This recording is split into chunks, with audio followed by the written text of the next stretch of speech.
Hi, everyone. I'm Osiris Steffen. And I'm Nina Simmons. And we're the hosts of the Love and Cannabis podcast. We started our podcast over a year ago to share our story of how we are helping our son manage the severe epilepsy with CBD oil. Aiden was diagnosed with epilepsy when he was just 2 years old. And each week we talk with medical professionals, parents, business owners, and other cannabis advocates. All of our guests are so inspiring, but this coming week, on Friday, we have a very unique guest. That's right, Nina. On Friday, October 23rd, we sit down with Bruce Linton, the former CEO of Canopy Growth Corporation and one of the true cannabis titans. Bruce has done so much to improve the lives of so many people, and we are honored that he took time out to talk about the future of cannabis with our listeners. We hope that everyone will tune in on October 23rd to hear a special interview with Bruce Linton on the Love and Cannabis podcast.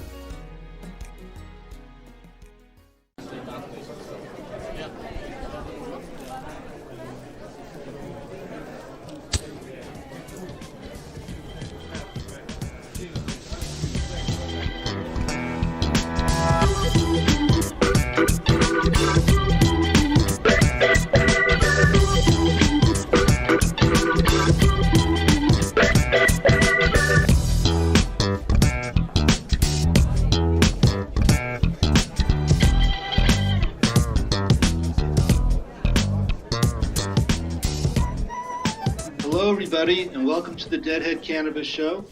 This is Jim Marty reporting from sunny and warm 81-degree Denver, Colorado. Blue sky, but we actually wish we had some rain because we still have our forest fires going in the northern part of Colorado. And I've got Larry, Michigan, up in Illinois, Chicagoland. How you doing, Larry? Jim, I'm doing just fine. Hope you're doing well. Always a pleasure to have a chance and spend a few minutes talking about two of our favorite topics with you. Everything's beautiful here in Chicago today, warm enough that we all had to go back to wearing shorts, and hopefully that'll last for a few more days at least. It got a little bit nippy over the weekend this past week, but we're rocking and rolling right now, and everybody's still feeling the summer. You know, if we had a late summer tour right now, this would be perfect to be outdoors dancing away. So we'll have to see what we can do with that. Although I do note for the record that this past weekend, J-Rad performed at Locken, and I caught one of their shows one night on the link that they provided, and it was great. I love J-Rad. It was always fun to see them. You know, they were playing. I want to say they were playing in the Brooklyn Bowl. It's empty. They're in there, and it was all good stuff. But boy, when you get this beautiful weather, it really wants you to be outdoors. Which Brooklyn Bowl? I think in Brooklyn now, don't they? They have a theater that they call the Brooklyn Bowl. I don't know all about it. Yeah. Yep, and there's one in Vegas too. Yep. That's what I was asking. Was it? Oh, I see. Yeah, I think this one was in. I assumed it was in Brooklyn. I could be mistaken. But it was just fun, to see him jam out. But all it does is, of course, just screams to the obvious, which is, we're all, for guys like you and I, Jim, we're going on a little too much time without, regular access to good live music in our regular bands, and gets me a little itchy every now and then. I got to get out there and and move and be outdoors and be with my fellow deadheads and having some fun. So I definitely miss that, but they'll come back and we'll be able to focus on that. And in fact, speaking about that for our listeners, next week we're going to have back probably one of our most favorite guests of all time, and that's Jay Blakesberg, who's the official photographer for Dead and Company and for a number of other jam bands. In addition to having him share some of his legendary stories with us, maybe he can give us a little bit of insight on what he's been hearing, from his regular clients who he takes pictures of, in terms of plans that they may be coming up with, especially if this lingers to the point where we can't get back into live theaters anytime soon. So something to look forward to next week. We've had a few shows at Red Rocks, as I mentioned on an earlier show, with a lot of social distancing. They're going to let 5,000 people into the Broncos game this Sunday. Wow. Okay. How are they deciding who? Yeah, it's a lottery among the season ticket holders. Okay. Okay, that's could be Um, a empty stadium. What does that hold? About 70,000 people? yeah, around there. Yeah, 60, Wow, 70. And unbelievable. yeah, so yeah, the drive-in concerts, using the drive-in movie theaters for concerts seems to be working well. As listening to the Tales from the Golden Road, and they had a guy on there from a band called Jerry's Middle Finger, That's funny. Okay. and obviously a Dead tribute band, and they were doing some drive-in shows in California. Yeah, and as I mentioned about 2 weeks ago, we saw Trampled by Turtles up here just outside of Cook County in neighboring McHenry County at a drive-in theater there, and it was really a lot of fun. It was great to be outdoors. It was great to hear live music. I'd never heard Trampled by Turtles before, but at this stage, Jim, I got to tell you, if it's live music, they'd have to be really bad for me not to want to go see them. Mhm. Yeah, our son Jack is a keyboard player in a Fish tribute band called Kings of Prussia, Yep, and they've been getting some gigs. nice. Some of the Grateful Dead bars in Denver are starting to book gigs. I'm not sure what they're going to do as far as capacity or social distancing. And we've had some outdoor concerts up in Longmont where I live. Hmm. So far, no COVID breakouts. So we'll see. Um, outside of CU Boulder, there's not that much COVID in the Denver area and Colorado in general. So Right. Right. Okay. Well, look, we'll keep our fingers crossed and see what we can do for that. And I know we've had them crossed for a while, but hopefully we'll get there. In the world of music, staying in that topic for a minute, we lost a true guitar legend the other day, and I've always found it's interesting. People have a pretty wide range of opinions on the band Van Halen. Some people love it, some people can't stand them, some people just know them because they've heard them on the radio a lot. But love them or hate them or whatever, I've never heard anybody who even has the least bit of familiarity with the band who wasn't totally in awe of Eddie Van Halen's guitar skills. And I think sometimes he kind of got a bad rap as being in a loud band that focused more on volume, perhaps, than other bands and their qualities. He was a he was yes. a pleasure to listen to. He could pick up a guitar and do things with it that most other people just couldn't do. Did you ever have any interest in Van Halen or follow them at all? No, I mean certainly I like their songs, and I remember seeing some of David Lee Ross videos on MTV Sure. back in the '80s. But I think they were the classic definition of a big hair '80s band. Yes. Right next to that definition in the dictionary, I'm sure there's a picture of Van Halen. And they were a band that was good for controversy. They were always getting in fights and changing their lineup. They brought Sammy Hagar in for a while after David Lee Roth left, and they brought David Lee Roth back in for a reunion tour. Then they brought Sammy Hagar back in for a reunion tour. But through all of that, it just seems that the one thing you could always count on was the skills of Eddie Van Halen and his guitar. And I've been just hopping onto YouTube the last few days, and all of a sudden there's seems like hundreds of Eddie Van Halen, guitar solo clips that you can just go and access. And he was a talent, and and what I really loved about it was he was one of those guys who you could just see when he was up there playing how much he loved to do it. And just relevant to our show, I saw that one of the longest celebrity shout outs to him was written by John Mayer, who Hmm. was very effusive in his praise for Eddie Van Halen, and how Mayer grew up listening to Van Halen, and how that shaped his ideas of playing the guitar and putting himself out there. And of course, now he's playing Jerry and doing all of that. So I guess it's kind of a small world in the rock and roll world, and you just don't know who's been influenced by whom. Yes, a quick Van Halen story that our older son Matt texted me this morning, that Eddie Van Halen plays the solo guitar on Michael Jackson's "Beat It." Yes, that's right. I heard that. And he did it in one take, and he did it for free. That I didn't know. So at least that's the story. I'm sure there's some truth in there somewhere, but That's the best part about those stories, whether they're true or not, they sound good. They're the stories we want to believe, and that's a good one. I like that. But I did hear that Eddie Van Halen had written some of those songs. Yes, and So unfortunately, he died fairly young at 65, right, which strikes very close to home for me. He was born in 55. I was born in 56. I hear you, but I'll tell you, Jim, it's he died of cancer. It's tragic. There's no other way to describe it. But I kind of, when I look and see why these guys are dying, I'm always afraid that after a life of hard partying and many drugs, Eddie Van Halen pushed the envelope a little too far last night, and you're always hoping it's not that, and it wasn't. Mhm. And to tell you the truth, I know that there was a time when, Van Halen was a hard charging, hard partying, rock and roll band, but I think a lot of that took place before modern social media, and a lot of it is kind of relegated to the rumors vault, like the Led Zeppelin touring days and the Eagles and things like that. I know that in that movie, Cameron Crowe put out his kind of self biopic pick. Uh, they focus on that a lot. These guys who just let their heads get too big for them, but hey, you know what? At the end of the day, it was an important type of music. It was very influential, and certainly filled a big hole in my high school music listening days. And Eddie Van Halen will be missed.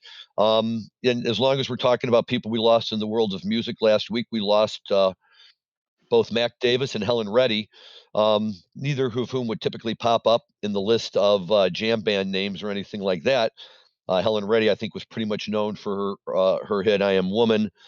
She covered a couple of other songs that were made famous by women singers like Delta Dawn and maybe one or two others.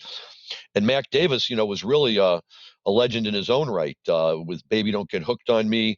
And as our producer, Dan Humiston, correctly pointed out before we jumped in today, Mac was even responsible for writing a few songs that Elvis Presley made famous, like "Memories" and "In the Ghetto," "Don't Cry Daddy."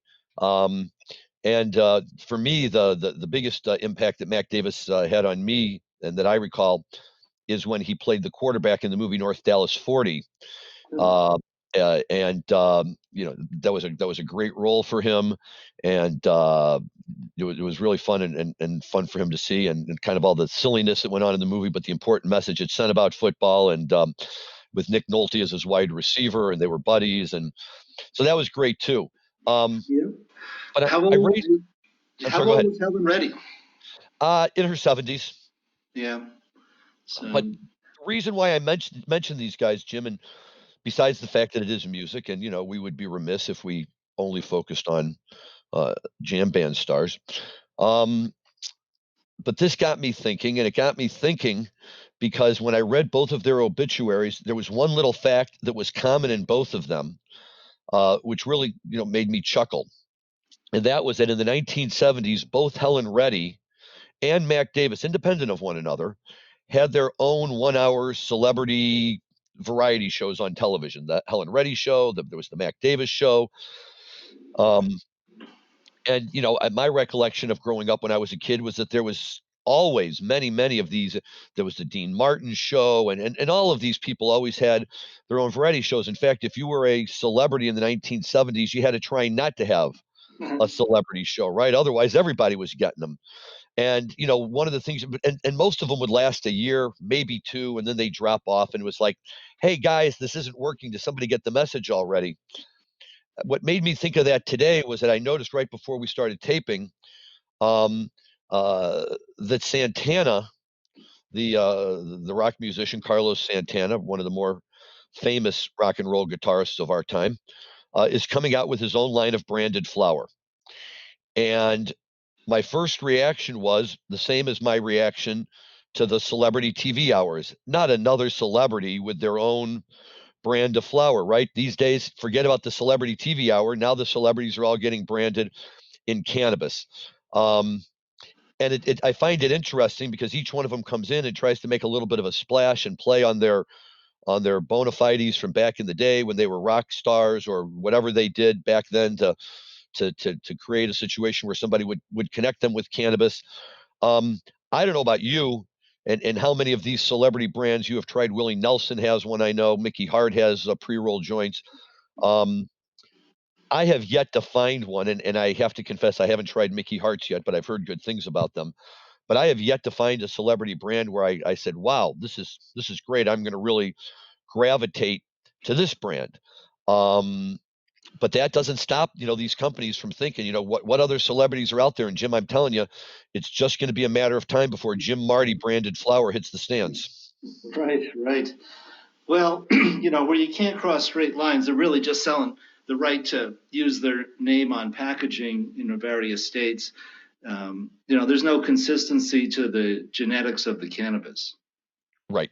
I think that's true. And I always find that interesting because that's pretty much the way it is in any industry and with any product when you get a celebrity endorser, right? The celebrity's basically giving up their name for a product that maybe they use, maybe they don't, who knows? And I'm sure that that's true to some degree here as well. Although, once again, our very astute producer, Dan Humiston, pointed out something that we were able to take a look at, which is one of the attractions to that might very well come from the current problem that we are having in this industry with obtaining a registered trademark from the U.S. Trademark Office. They've told us that any trademark that's related to cannabis, directly about cannabis, for a cannabis product, you cannot get a trademark. It's a Schedule 1 controlled substance, and they will not give a trademark for it. However, celebrities such as Santana long ago branded their name. They have trademarks on their name. Those trademarks exist already. And with my very, very limited and dangerous knowledge of trademarks, one thing that I do know that you can do is when you get a trademark, the trademark is then defined by its scope, meaning what classification of goods or services does it apply to. And you can have it apply to multiple classifications if you want. You just have to show that you're using it in those areas. And apparently, there's a feeling that in this instance, although you can't get a new trademark for a cannabis product, if you have an existing trademark, like a celebrity trademark, you might very well be able to expand its scope into a new classification that includes, if not marijuana directly, herbal smoke or something like that.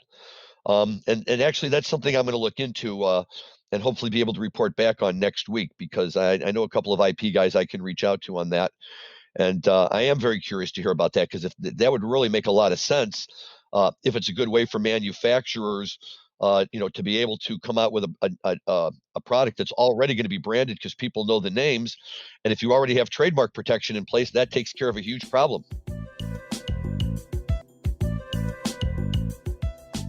Are you looking for a career change? I'm Carson Humiston, the founder of Angst, the cannabis industry's largest hiring platform.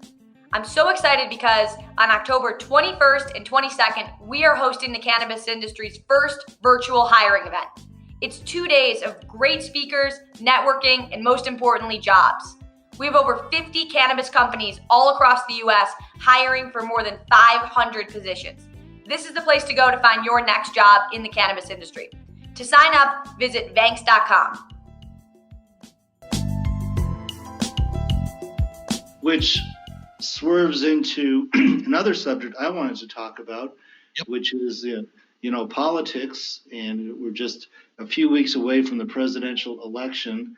Correct. And my opinion after this long summer with COVID and social unrest and riots and police using excessive force is, no matter which party wins the House, Senate, or presidency, I really think we're going to see a very swift move to some sort of legalization. There's no mood among the police, law enforcement, to arrest people for marijuana anymore. I think the police are very put off by this long, hot summer of social unrest and are very reluctant to arrest people for anything, never mind marijuana. I think that that's a really, really good point, Jim. And, maybe that might be some silver lining that we can hope to take out of everything that went down this summer, is it really has a tendency to put things in perspective. And it doesn't really matter, for purposes of this conversation and for our listeners, what side of those issues you come down on, as much as it is that those were huge issues that dominated our life. And once you see and understand the feelings on both sides as to what goes into those types of issues. And you and I have long talked about this. My feeling is whenever I get into one of those kind of conversations and I need to get out of it gracefully, I just pull out a joint. We start talking marijuana, and it gets us off the hot seat really, really quick. And I think that that's the same here too. I think you could go out, you could pull people who swing really hard to the right and people who swing really hard to the left, and I think you will find common ground, and that they will say that neither one of those groups is particularly interested at all in seeing the police go around and enforce, what you and I might call, pedestrian marijuana laws, possession, things like that. I certainly believe that law enforcement is not prepared yet to walk away from, what we would call, the black market, the real black market, where the big guys are producing pounds and pounds and kilos of marijuana that's not grown in licensed facilities, and all of that. And that may be something that they feel like they can't give up on yet. But certainly, I think that for the average consumer, the average person, the average smoker on the street, um, yeah, I can't see, for anybody what the big excitement would be about, going around and potentially creating more social unrest by arresting people for doing something that, these days seems to be pretty common, whatever side of the aisle you sit on. Right. Yeah, I think fairly quickly we'll have all 50 states with medical marijuana. Mississippi is voting on that this November, so that'll be a nice bellwether of the South. Yep. Louisiana and Florida both have medical marijuana. I don't think Florida is adult use yet, is it, Larry? I do not believe they are. I know they've talked about it. I don't think that they're there yet. Um, But but it, Arizona is voting for adult yes, use, and it's very likely that's going to pass. yep, I think so. Arizona's been a player in the medical market for a long, long time. And I do That'll hurt believe, some of my clients down in the Four Corners area. The Four Corners of Colorado is where Utah, Colorado, New Mexico, and Arizona all come together and have a common border at one. I guess you could put a quarter on the common border that they have, but those states do not have adult use. So right, my exactly clients right. down in that part of the state do very well supplying the adult market in neighboring states. Absolutely. That's been a big, big part of the success with Illinois' adult use market. Is Illinois is borders 7 states. And of the 7 states that it borders, Missouri has a medical. I think they're the only one right now. Nobody else has an adult use. Michigan does, but there is about 40 miles of highway you have to go through Indiana before you get to Michigan. And yeah, we're seeing in Illinois people in border towns, their businesses are really booming because they're not just capturing the Illinois market, they're getting all the people from across the river or the border or whatever it is. Um, and that's a great thing too. And what's really interesting, Jim, is we're really seeing this branch out. I know we've touched on this before, but in New York City, in San Francisco, in Denver, Colorado, and in Chicago, and maybe other cities by now, they've made moves to decriminalize psilocybin and, Right. uh, and mushrooms. And part of that I think is coming from a push by the mental health industry, suggesting that microdosing of these substances can be beneficial for a number of different types of mental health treatments. But nonetheless, certainly, even 10 years ago, let alone 15 or 20 years ago, imagine anybody even, you know, being willing to entertain the conversation about Right. decriminalization. And yet here we are, and they are decriminalized. And, the next group is trying to push now to say that they should make uh, the same deal for LSD, because LSD supposedly has the same medicinal values in microdosing for people who are depressed and a wide variety of other mental illnesses and conditions. And without passing any judgment whatsoever on the merits, the efficacy of the medical treatments that people espouse, um, I'm just amazed that it's a conversation that we're actually having. And I think it ties into what you say, that, the more we go forward as a society and the more we see all of these issues that are truly hot button issues, I just don't think people get that bent out of shape as much when this is the issue that's on the table, something that for the most part makes people happy.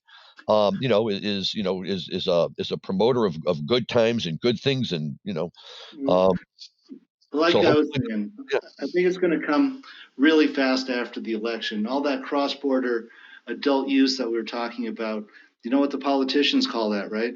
Leakage. Leakage Right, of tax dollars. exactly. So we'll get the message very quickly. And I think we'll see cannabis nationally. You never always have to be careful what word you use. Legalized, decriminalized, descheduled. There's so many different ways it could happen. So we'll see.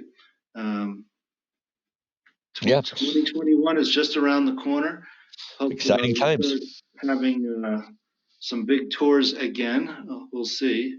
And I'll tell you, Jim, if we cross our fingers and if we really, really ask nicely, maybe we can all convince ourselves that by the start of 2021, Illinois will have actually issued its adult use dispensary licenses and craft grow licenses.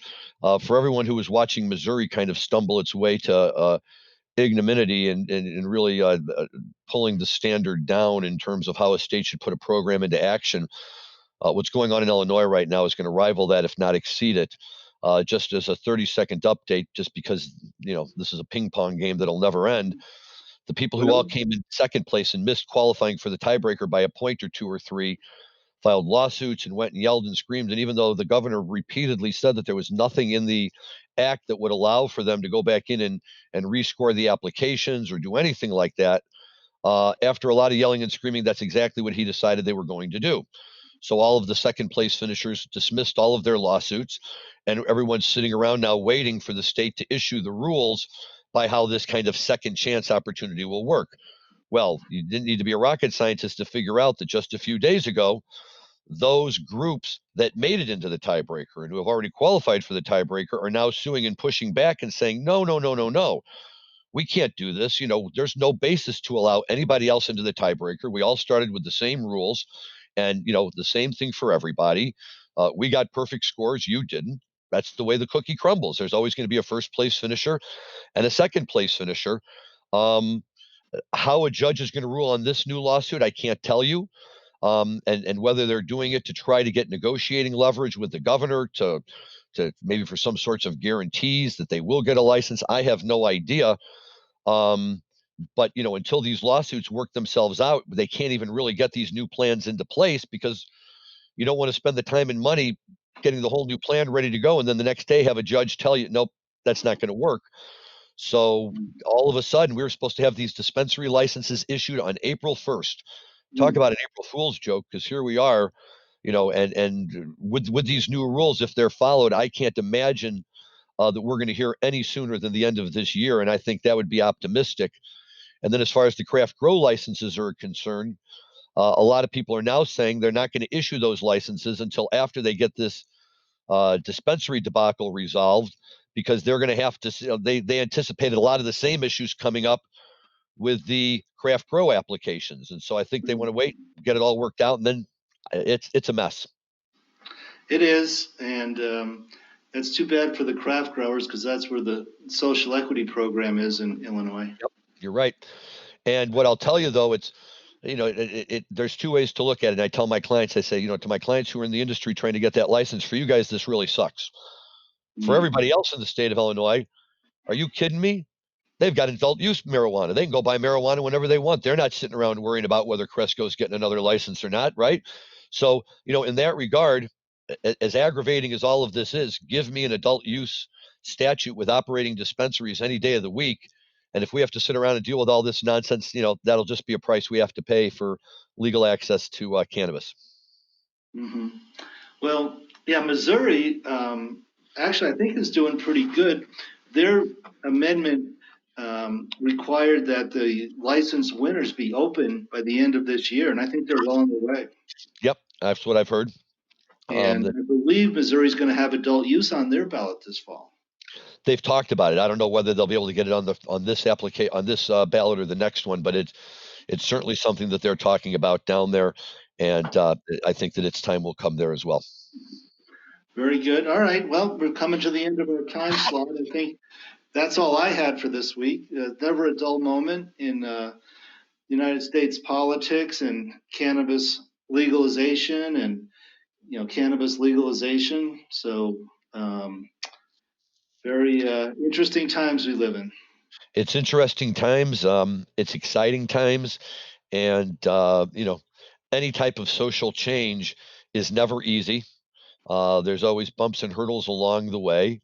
And clearly, legalizing marijuana or decriminalizing it to the point where it basically is legal and making it generally available to people is a big societal change for this country. Up until the last couple of years ago, the Just Say No campaign and the anti-drug messages in this country, which absolutely included marijuana, were overwhelming, and nobody would ever dare challenge that orthodoxy.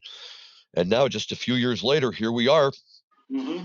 And in fact, just this last week, an adult use dispensary opened up right across the street from my office. So now I've got 3 adult use dispensaries between my office and home. That makes it tough for me. Very nice. So, yes, sir. All right. Well, this is Jim Marty from Denver, Colorado, saying over and out until next week. Larry?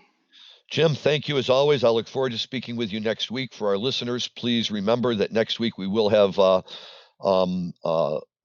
good friend Jay Blakesberg on the show, and not sure what he's going to talk about yet, but I can assure you that anything that Jay has to share with us will be interesting. And if you're a fan of the Grateful Dead or jam bands in general, you will not want to miss what Jay has to say.